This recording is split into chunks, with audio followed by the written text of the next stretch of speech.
ഞാൻ നിങ്ങൾക്ക് ഉറപ്പു തരുന്നു, ആദ്യം നിയമസഭയിൽ കൊണ്ടുവരാൻ പോകുന്ന വിഷയം നിങ്ങളുടെ സങ്കടങ്ങളായിരിക്കും. സംശയം വേണം. കഴിഞ്ഞ 4 കൊല്ലമായിട്ട് ഈ സെക്രട്ടേറിയറ്റിന്റെ മൂക്കിന് താഴെ ഒരു ഷെഡിൽ 250 കുടുംബങ്ങൾ കിടക്കുന്നുണ്ട്. കണ്ടിട്ടുണ്ടോ നിങ്ങൾ ആരെങ്കിലും പോയി? പാവപ്പെട്ടവന്റെ സങ്കടം എവിടെ എന്ന് പറയുന്നത് വേറെ എവിടെ പോയി പറയും? നിങ്ങളെ പോലുള്ള മന്ത്രിമാര് ജില്ലയിലുള്ളത് കൊണ്ടാണ് ആ പാവങ്ങൾ ഇപ്പോഴും സിമന്റ് കോടോണി കിടക്കുന്നത്. ഞാൻ കൈകൾ കൂപ്പി നിങ്ങളോട് പറയുന്നു, ആ തീരപ്രദേശത്ത് താമസിക്കുന്ന ആ 250 കുടുംബങ്ങളെ നിങ്ങളൊന്ന് പുനരധിവസിപ്പിക്കാം. കേരളത്തിലെ പ്രതിപക്ഷം സമരം ചെയ്യുന്ന ആ പാവപ്പെട്ടവരുടെ കൂടെയാണ്. ഇതുപോലെ ഒരു അമ്മ വന്ന് കിടന്നിട്ട് അത് പരിഹാരം ഉണ്ടാക്കാൻ സർക്കാരിന്റെ ഭാഗത്ത് നിന്ന് ഒരാൾ ശ്രമിക്കുന്നില്ല എന്നുള്ളത് നമുക്ക് എല്ലാ അപമാനകരമായ കാര്യമാണ്. എൻഡോസൾഫാൻ വിഷയം നിർബന്ധമായി ഞങ്ങൾ നിയമസഭയിൽ കൊണ്ടുവരും. ഇവിടെ ആരാണ് ഈ ഇരകളെ ഉണ്ടാക്കിയത്? ഇവിടെ സ്റ്റേറ്റാണ്. സാർ, കണ്ണീരോടെ അല്ലാതെ നമുക്ക് ആർക്കും അവിടെ നിന്ന് മടങ്ങാൻ കഴിയില്ല. സാർ, അടിയന്തരമായി ഒരു മനുഷ്യത്വപരമായ പ്രശ്നമായി ഇതിന്റെ ഇടപെട്ട് നീതി നിഷേധിക്കരുത് എന്ന് ഞാൻ വിനയപൂർവ്വം അഭ്യർത്ഥിക്കുന്നു. കർഷകരുടെ തലയ്ക്കുമീതെ ഇടുക്കി പോലെ പെയ്തിറങ്ങുന്ന ഒരു തീരുമാനം ഈ സംസ്ഥാന ഗവൺമെന്റ് എടുത്തു. 2.5 ലക്ഷം ഹെക്ടർ സ്ഥലമാണ്. കോട്ടയം എരുമേലിയിൽ ബഫർ സോൺ സമരം നടന്ന ഏഞ്ചൽ വാലി, പമ്പാവാലി എന്നിവിടങ്ങളിൽ പ്രതിപക്ഷ നേതാവ് വി.ഡി. സതീശൻ ഇന്ന് സന്ദർശനം നടത്തും. പട്ടയം കിട്ടിയ ഭൂമിയിലെ കരമടച്ചുകൊണ്ടിരിക്കുന്ന ഭൂമി അത് വനഭൂമിയായി. ഇത് തർക്കത്തിന് വേണ്ടി പറയുന്നല്ല.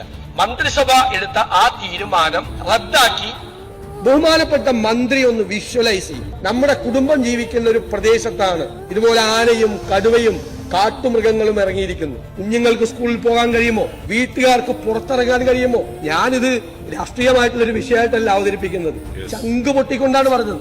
ഫസ്റ്റ് അലോട്ട്മെന്റും സെക്കൻഡ് അലോട്ട്മെന്റും കഴിഞ്ഞാൽ നമ്മളെങ്ങനെ ആകാശത്ത് നിന്ന് സീറ്റ് കൊണ്ടുവരും? 10,000-കണക്കിന് കുട്ടികൾക്ക് പഠിക്കാൻ പറ്റാത്തൊരു സാഹചര്യം ഇന്ന് സംസ്ഥാനത്തുണ്ട്. ഒരു ജില്ലയുടെ മറ്റേ അറ്റത്ത് പോയി കുട്ടികൾക്ക് പഠിക്കാൻ പറ്റുമോ?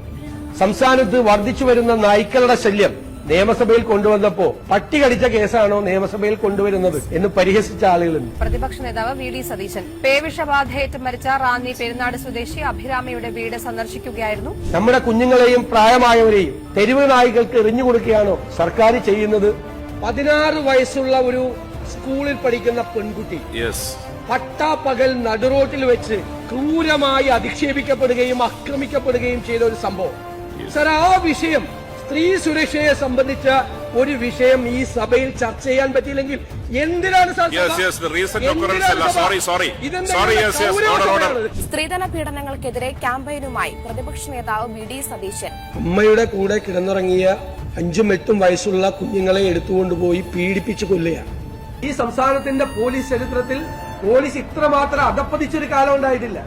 സംസ്ഥാനത്തെ പോലീസിന് ഇരട്ട നീതിയെന്ന് പ്രതിപക്ഷ നേതാവ് വി.ഡി. സതീശൻ. യൂത്ത് കോൺഗ്രസ് പ്രവർത്തകരെ കഴുത്ത് ഞെരിച്ച് കൊല്ലാൻ ശ്രമിച്ച പോലീസ് ഉദ്യോഗസ്ഥനും KSU പ്രവർത്തകരെ തല്ലിച്ചതച്ച മുഖ്യമന്ത്രിയുടെ ഗൺമാനും ഒക്കെയാണ് ഗുഡ് സർവീസ് എൻട്രി കൊടുക്കാൻ പോകുന്നത്.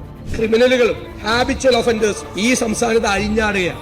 വീട് തല്ലിപ്പൊളിച്ച് അകത്ത് കയറിയവർക്ക് ജാമ്യമുള്ള കേസ്, അടി കൊണ്ടവർക്ക് ജാമ്യമില്ലാത്ത കേസ്.